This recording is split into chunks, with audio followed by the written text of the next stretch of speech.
Nous allons maintenant accueillir notre deuxième conférencier. Il s'agit de M. Vincent Cordeau, coordonnateur à la gestion des cours d'eau de la MRC d'Acton et président de l'Association des gestionnaires régionaux des cours d'eau du Québec.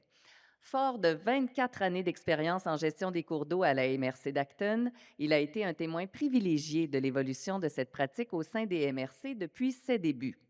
Gestionnaire engagé, il a contribué à la création de l'Association des gestionnaires régionaux de cours d'eau du Québec. En 2011, il en devient le vice-président fondateur, rôle qu'il assume avec rigueur jusqu'en 2025. Cette année-là, en reconnaissance de son leadership et de son expertise, il est élu président de l'association. Son parcours témoigne d'un engagement constant envers l'amélioration des pratiques et la collaboration intermunicipale au Québec. La conférence de M. Cordeau abordera la fonction de la MRC lors des entretiens des cours d'eau. Mesdames et messieurs, Vincent Cordeau.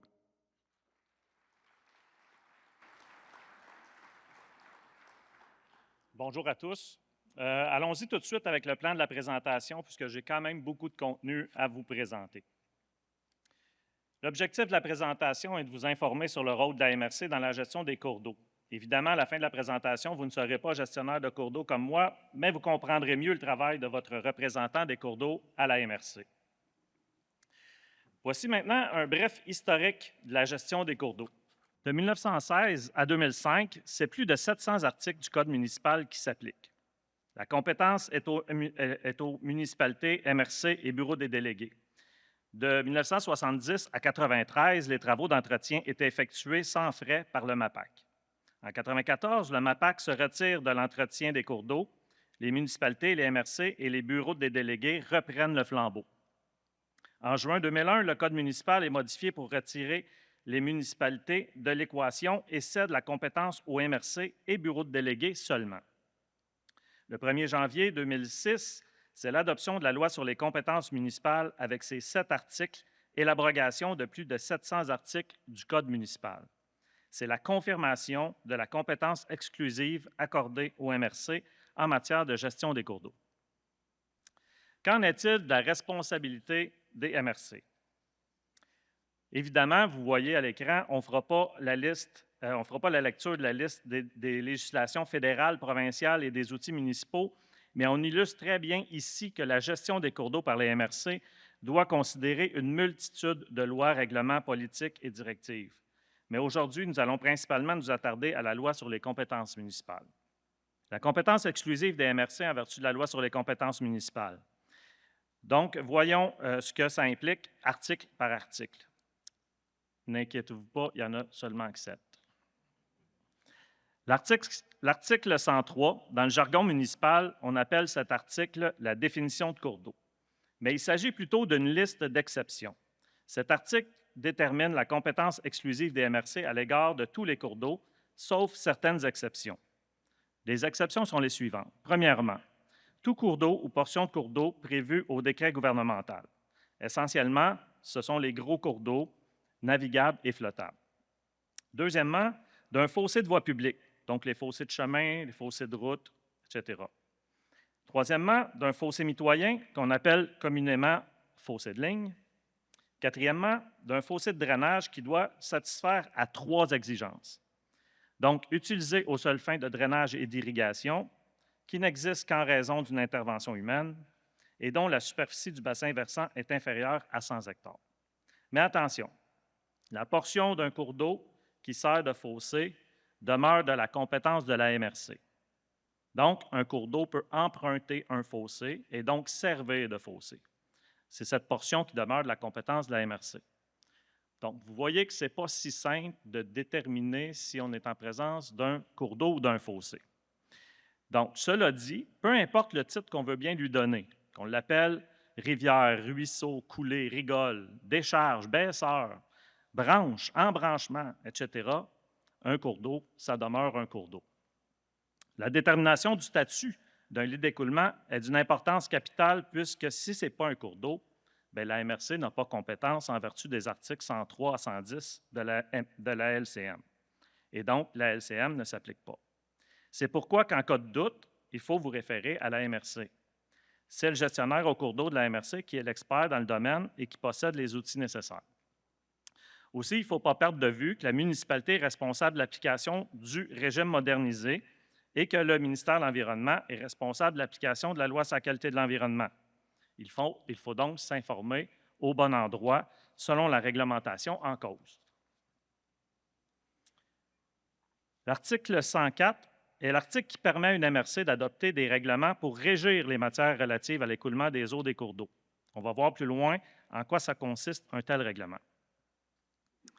À l'article 105, c'est un article clé de la LCM puisqu'il s'agit de la seule obligation des MRC à l'égard de la gestion des cours d'eau. Une MRC pourrait, si elle le désire, appliquer seulement l'article 105 sans plus, c'est-à-dire réaliser les travaux requis pour rétablir l'écoulement normal des eaux d'un cours d'eau lorsqu'elle est informée de la présence d'une obstruction qui menace la sécurité des personnes ou des biens, et tout laisser tomber le reste. Pas de règlement, pas de politique, rien. Retirer les obstructions lorsqu'elle est informée. Cela dit, c'est très peu probable puisque la pression est assez forte au sujet des entretiens de cours d'eau et que la MRC n'ont d'autre choix que de réaliser des travaux et de s'assurer du libre écoulement de l'eau. À cet effet, les MRC vont habituellement adopter une politique de gestion des cours d'eau. On verra plus loin ce que peut contenir une telle politique. L'article 106, c'est le pouvoir de réaliser des travaux.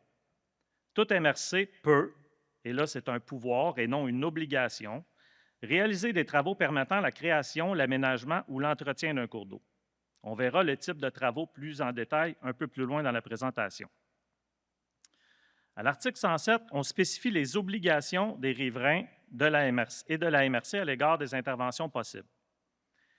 Donc, le propriétaire ou l'occupant d'un terrain doit, c'est une obligation, permettre aux représentants de la MRC l'accès au cours d'eau pour les inspections nécessaires à l'exercice de leurs fonctions. Il doit, encore une fois une obligation, permettre l'accès à la machinerie afin de réaliser des travaux.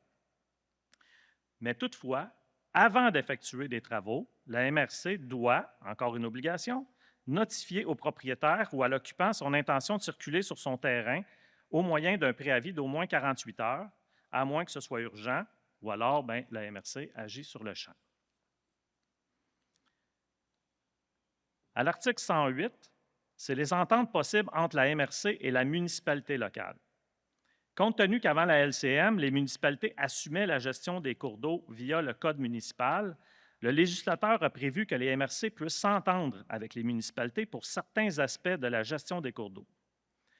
Donc, toute MRC peut, et ici c'est un pouvoir et non une obligation, par entente avec une municipalité locale, lui confier l'application des règlements, le recouvrement des créances et la gestion des travaux. À l'article 109, le bureau des délégués. Comme les cours d'eau ne s'arrêtent pas aux limites administratives des MRC, le législateur prévoit le mode de gestion des cours d'eau qui relie ou sépare le territoire de plusieurs MRC. La plupart du temps, les MRC vont s'entendre entre elles en signant une entente de délégation de travaux. Donc, ça devient, ou dans des cas de litige, donc ça devient une option intéressante. Mais le bureau des délégués est composé de 3 élus de chacune des MRC concernées qui siègent comme un conseil municipal et qui prend des décisions par résolution. Donc, je vous parlais de bureau de délégués. Au-delà des frontières des MRC, c'est l'entité qui agit.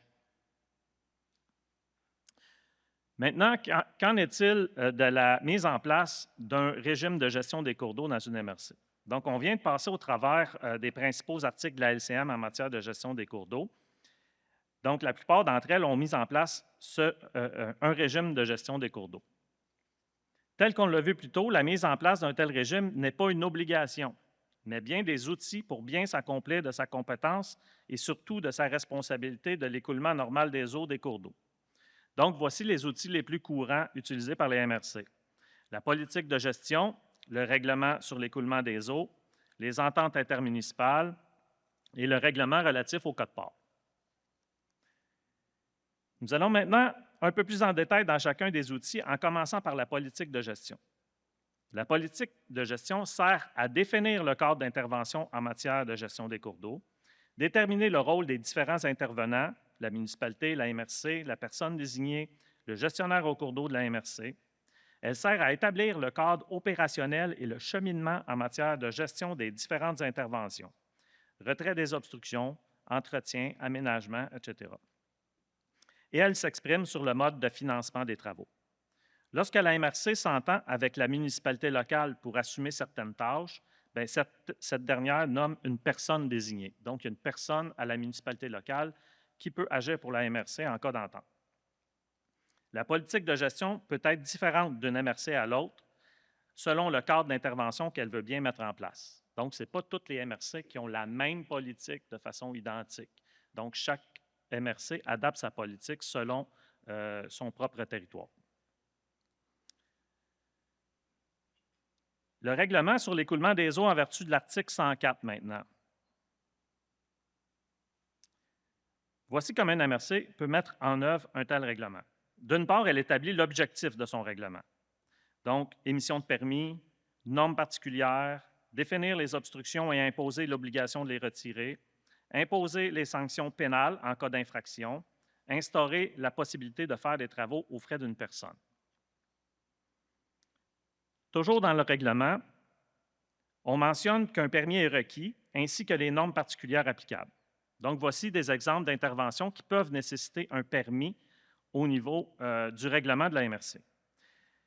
Donc, les traverses de cours d'eau, ponts, ponceaux, passages à gué, la stabilisation de rives, les ouvrages aériens souterrains ou de surface, comme par exemple des pipelines, des lignes hydroélectriques, etc., sorties de drains ou de fossés, des projets susceptibles d'augmenter le débit de pointe d'un cours d'eau, donc ça, c'est des projets de développement urbain ou des secteurs déstructurés en zone agricole. Tel que pour la politique, bien, chaque MRC intègre à son règlement les interventions pour lesquelles elle souhaite exiger un permis. Encore une fois, il se peut que le règlement soit différent d'une MRC à l'autre et que le règlement ne vise pas tout à fait les mêmes items. Également, il ne faut pas perdre de vue le régime modernisé du ministère de l'Environnement qui s'applique en parallèle par la municipalité et qui, lui aussi, exige l'émission de permis pour d'autres types d'interventions, notamment en matière de construction en rive, littorale ou en zone inondable. Passons maintenant à l'entente intermunicipale. L'entente avec la municipalité locale est aussi une option et non une obligation. L'entente sert essentiellement à confier à la municipalité l'application du règlement et de la politique de gestion des cours d'eau de la MRC. S'il n'y a pas d'entente, bien, la MRC demeure responsable et assume seule la gestion des cours d'eau et des obstructions sur son territoire. Elle applique son règlement et sa politique. Si une entente est signée, bien, ça nécessite une bonne communication avec les municipalités qui appliquent la réglementation de la MRC. Évidemment, la MRC demeure un soutien technique pour la municipalité dans cette situation-là. Mais vous vous demandez peut-être pourquoi signer une telle entente avec la municipalité. Bien, la municipalité est souvent mieux outillée pour intervenir rapidement puisqu'elle est à proximité, elle connaît bien son territoire et qu'elle possède déjà le personnel requis. Son temps de réaction est meilleur et elle a souvent une personne disponible 24 heures sur 24 pour répondre aux urgences. Maintenant, ça, c'était les outils. Maintenant, on va voir les interventions possibles par une MRC. Commençons par les travaux de nettoyage et d'enlèvement des obstructions. Je vous le rappelle, c'est le seul devoir, la seule obligation d'une MRC et c'est sa principale responsabilité, donc en vertu de l'article 105. C'est quoi des travaux de nettoyage? Bien, ce sont tous travaux qui ne nécessitent aucun creusage ou dragage du littoral ou de la rive du cours d'eau. Ça consiste essentiellement au retrait des déchets, des débris, des embarras, des nuisances, des branches et arbres morts susceptibles de nuire à l'écoulement de l'eau et de provoquer ainsi une obstruction. Les travaux de nettoyage comprennent également le retrait des barrages de castors et des embarras qui menacent la sécurité des personnes ou des biens. Donc, vous voyez qu'on reprend ici quelques éléments de l'article 105, bien évidemment. Voici quelques exemples d'obstruction. Un pont ou un ponceau dont le dimensionnement ou l'installation est inadéquat. La présence de sédimentation suite au décrochement du talus ou par l'exécution de travaux non conformes. Le fait de pousser, déposer ou jeter de la neige dans un cours d'eau. Le fait de laisser ou de déposer des déchets, des branches, des troncs d'arbres, des carcasses d'animaux, ainsi que tout autre objet ou matière qui nuit ou est susceptible de nuire à l'écoulement normal des eaux. Donc, vous pouvez vous imaginer qu'il y a quand même plusieurs sources d'obstruction possibles. Le nettoyage et les travaux d'enlèvement d'obstruction sont obligatoires. La MRC doit intervenir lorsqu'elle est informée de la présence d'une obstruction qui menace la sécurité des biens ou des personnes. Les travaux de nettoyage sont sous la responsabilité de chaque propriétaire riverain qui ne doit tolérer ou causer aucune obstruction. En cas d'inaction du riverain, la municipalité et la MRC doivent retirer les obstructions aux frais de la personne qui les a causées. Évidemment, si on ne sait pas la source de l'obstruction, on ne pourra pas réclamer ces frais-là, mais dans la mesure où c'est sur une propriété privée puis qu'on sait que l'obstruction a été causée par une personne, bien, on va commencer par lui demander de la retirer et, comme on dit, en cas d'inaction, bien, on pourra aller le faire à ses frais. En cas d'obstruction d'origine naturelle, les travaux sont habituellement à la charge de la municipalité ou de la MRC, donc de par son personnel et de la machinerie qu'elle va utiliser, c'est elle qui va assumer les coûts et les responsabilités relatifs à cette obstruction-là. Ces travaux sont soustraits à l'application de la loi sur la qualité de l'environnement, comme on l'a vu plus tôt avec Mme Barriot. Ils ne nécessitent donc pas de permis particulier. Mais il est toutefois fortement recommandé que ces travaux soient supervisés par la MRC ou la municipalité lorsqu'ils sont d'une certaine envergure, afin d'éviter que les travaux deviennent des travaux d'entretien ou d'aménagement et nécessitent un permis ou une autorisation. Donc, avant d'intervenir, il faut vous aviser ou vous informer auprès de la MRC. Les travaux d'entretien maintenant.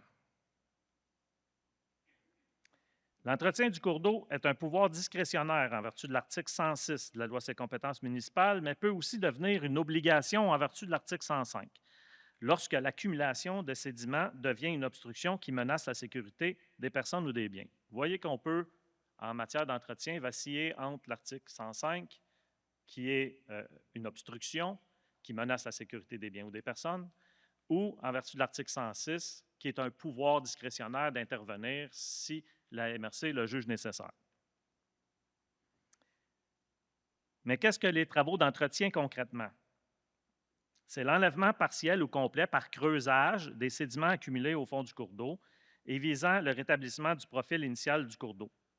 Ça inclut également le débroussaillage, le retrait des ponceaux non conformes, la stabilisation des sorties de drains et des sorties de fossés, la stabilisation de la base des talus et le retalutage en pente plus faible si requis, l'ensemencement et la disposition des déblais.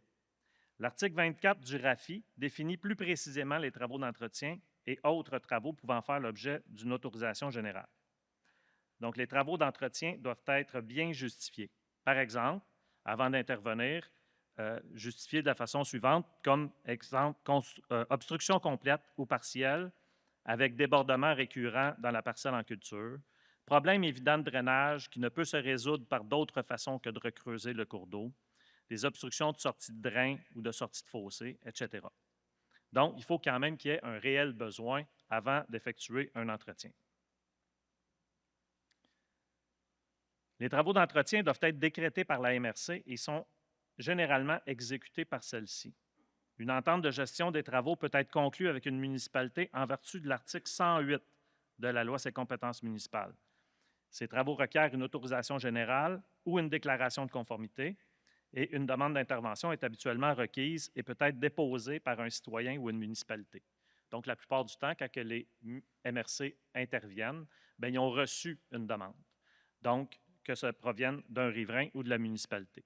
Mais elle pourrait aussi décider de son propre chef d'intervenir et de faire des travaux d'entretien. Voici un exemple de cheminement d'une demande d'entretien à partir de la demande initiale jusqu'à la fermeture du dossier. Donc, on commence par la demande d'intervention du riverain ou de la municipalité. Ensuite, il y a une visite terrain, une analyse et une recommandation par la municipalité, dans le cas où il y a une entente avec la municipalité. Une résolution d'appui et de répartition des coûts de la part de la municipalité. Et ensuite, on transmet le dossier à la MRC. La MRC mandate un consultant ou fait des études techniques à l'interne, rencontre les intéressés pour expliquer le projet, dépose sa demande d'autorisation générale ou de déclaration de conformité au ministère. Ensuite, elle décrète les travaux, procède à un appel d'offres auprès d'entrepreneurs et signe un contrat avec ce dernier. réunion de chantier avant les travaux, et ensuite, on arrive à l'exécution des travaux. Par après, ben, il peut y avoir une période de garantie et le suivi des travaux correctifs si requis, et ensuite, la MRC envoie une quote-part aux municipalités concernées et la municipalité finit par facturer les intéressés qui sont concernés par les travaux. Donc, on s'aperçoit qu'il y a plusieurs étapes et que ça peut occasionner des délais importants. On verra plus loin les délais que ça implique. Encore une fois, le processus peut différer d'une MRC à l'autre selon si la MRC a effectué des tâches à l'interne ou non, ou s'il y a une signature d'entente avec la municipalité locale.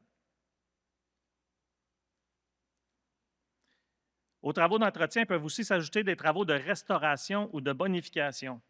Dans certains cas, on peut complètement remplacer les travaux d'entretien par des travaux de restauration. Ces travaux peuvent faire l'objet d'une autorisation générale du ministère de l'Environnement. Donc, certaines MRC sont proactives et se questionnent. Comment réinventer les travaux d'entretien pour améliorer la qualité de l'eau et des habitats fauniques?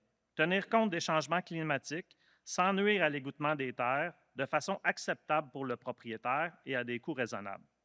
Pour ça, il faut penser et agir autrement. On peut faire de la restauration via un projet d'entretien de cours d'eau ou via la mise en œuvre des PRMHH, par exemple. On peut aussi s'engager dans un projet pilote. Voici quelques exemples de restauration et de bonification de travaux. Stabilisation de pieds de talus par phytotechnologie, chenal à 2 niveaux, low-tech, c'est-à-dire ajout de bois mort pour dynamiser l'écoulement de l'eau et favoriser l'équilibre, plantation en rive, reméandrage du lit, et il y en a bien d'autres. À cet effet, la GRCQ a lancé en 2025 son guide sur la restauration des cours d'eau. Il est constitué de fiches techniques en ligne pour expliquer les différentes interventions de restauration et de bonification possibles. Le guide est disponible au restauration.agrcq.ca et si vous voulez avoir de l'information supplémentaire à cet effet, Stéphanie est présente au kiosque de la GRCQ ici aujourd'hui à l'arrière, donc vous pouvez aller la consulter, ça lui fera plaisir de vous en parler. Les travaux d'aménagement maintenant. C'est quoi des travaux d'aménagement? Ce sont des travaux qui ne répondent pas à des travaux d'entretien ou de restauration en vertu des articles 24 et 235 du RAFI ou aux exemptions prévues au RAFI. Ces travaux requièrent une autorisation ministérielle en vertu de l'article 22 de la LQE. Un promoteur peut aussi faire une demande d'autorisation ministérielle. Il doit tout de même s'assurer de la conformité de son projet à la réglementation de la MRC et obtenir les autorisations requises le cas échéant. Vous voyez que c'est quand même des travaux d'envergure. Voici quelques exemples de travaux d'aménagement. Donc, toute intervention qui affecte ou modifie la géométrie, le littoral et les talus d'un cours d'eau, comme élargir, modifier, construire, créer, approfondir le fond du cours d'eau, modifier son tracé, remblayer ou fermer en totalité ou en partie, aménager des seuils, etc. Quelles sont les exigences et les conséquences? Bien, la procédure et les délais de traitement sont plus longs et beaucoup plus exigeants. Ça nécessite des études supplémentaires et de plusieurs professionnels, ingénieurs, biologistes, hydrogéomorphologues, etc. Il y a un plus fort risque de refus du ministère. Ça nécessite une justification collective bien étoffée, etc. C'est vraiment pas simple de s'engager dans un tel dossier. Maintenant, parlons des délais d'intervention. Pourquoi ça peut être aussi long avant qu'une MRC puisse intervenir? Pour vous expliquer les délais, je vais vous présenter un scénario d'entretien de cours d'eau. Disons qu'on a un scénario idéal, sans embûches. Admettons que tout va bien, là, rien de compliqué. Les déblais sont régalés dans le champ. Il n'y a pas d'espèces exotiques envahissantes. Il n'y a aucune espèce à statut dans un rayon de 8 km. On considère que la MRC est expérimentée et qu'évidemment, il y a un gestionnaire de cours d'eau à l'emploi de la MRC. Il n'y a pas d'embûches du genre refus des riverains, météo défavorable, budget insuffisant, soumission hors de prix, car tous ces éléments peuvent contribuer à augmenter des délais, évidemment. Il y a d'autres variables aussi qui peuvent influencer les délais. La période de réception de la demande, donc qu'elle soit déposée au printemps, à l'été, à l'automne ou à l'hiver, ça peut influencer les délais. La période préconisée de relevé d'arpentage, souvent à l'automne ou au printemps. Évidemment, en été, quand les champs de maïs sont à leur pleine maturité, c'est assez difficile d'avoir accès aux cours d'eau. Même chose en hiver, c'est plus complexe. Période de travaux, selon les exigences du ministère, mais aussi le type de culture en place, la météo, la dynamique du cours d'eau, la disponibilité des entrepreneurs peut faire varier un projet de 4-5 mois facilement. La capacité de la direction régionale du ministère à traiter la demande, certaines AG sont analysées en 3 mois, d'autres en 2 ans, selon la complexité du projet. Ça peut aussi différer d'une région à l'autre. Maintenant qu'on comprend ce qui peut influencer les délais, voici ce que ça donne en résumé. Toujours pour une demande normale, sans trop de complications. Allons-y étape par étape. Donc, réception, analyse de la demande et mandat, environ 2 mois. Études techniques et conception, environ 3 mois. Demande d'autorisation générale et décret des travaux, dépôt de la demande comme telle, 1 mois. Analyse de la demande par le ministère, 3 à 9 mois. On fait une moyenne ici. Appel d'offres et signature d'un contrat, 2 mois. Préparation de chantier, 1 mois. Travaux et disposition des délais, 3 mois. Et la période de garantie qui est, elle, souvent d'1 an. Et ensuite, la facturation. On peut parler ici d'1 an et demi. Donc, il faut prévoir de 1 à 2 ans entre le dépôt de la demande et le début des travaux d'entretien et de 2 à 3 ans entre le début et la fin d'un dossier complet d'entretien et la facturation. Bien que les MRC, il y a d'autres champs d'intervention que les MRC peuvent s'intéresser. Donc, bien que les responsabilités des MRC s'arrêtent au retrait des obstructions et aux travaux d'entretien et d'aménagement de cours d'eau, certaines MRC, compte tenu de leur expertise et de leur conscience environnementale, s'intéressent à d'autres champs d'intervention en matière de gestion des cours d'eau, comme le régime modernisé, la gestion des bandes riveraines, la mise en œuvre des PRMHH, etc. On n'entrera pas dans le détail. Il faut simplement comprendre que la gestion des cours d'eau est plus large que l'enlèvement des obstructions et les travaux d'entretien. En guise de conclusion, voici un résumé des rôles et responsabilités de chacun des intervenants, donc le riverain, la municipalité et la MRC. Pour le riverain, son rôle est de respecter la réglementation applicable, effectuer ses demandes de permis lorsque requis, nettoyer ses cours d'eau et retirer les obstructions, et maintenir et ou aménager une bande riveraine réglementaire. Pour la municipalité, son rôle est d'appliquer la réglementation, analyser et émettre les permis, gérer les infractions, répartir les coûts des interventions. Et lorsqu'il y a une entente avec la MRC, la municipalité voit au retrait des obstructions, reçoit analyse et recommande les demandes d'intervention des riverains et nomme une personne désignée. Pour la MRC, ses responsabilités sont la gestion des cours d'eau en vertu de la loi sur les compétences municipales, c'est ce qu'on a vu aujourd'hui, voir au retrait des obstructions, mettre en place un régime de gestion, donner suite aux demandes d'intervention, donc les demandes d'entretien et d'aménagement, déterminer le statut des lits d'écoulement en vertu de la loi sur les compétences municipales, et lorsqu'il y a une entente avec une municipalité, de supporter la municipalité dans l'application du règlement et de la politique de la MRC. Donc, ça termine la présentation en matière de rôle de la MRC dans la gestion des cours d'eau. Je vous invite à passer au kiosque de la GRCQ, comme je le disais tantôt, pendant la pause du dîner ou pendant la pause café.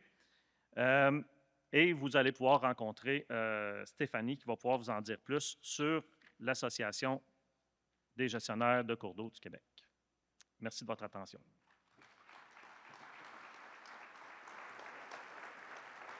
Merci beaucoup, M. Cordeau. Je vais maintenant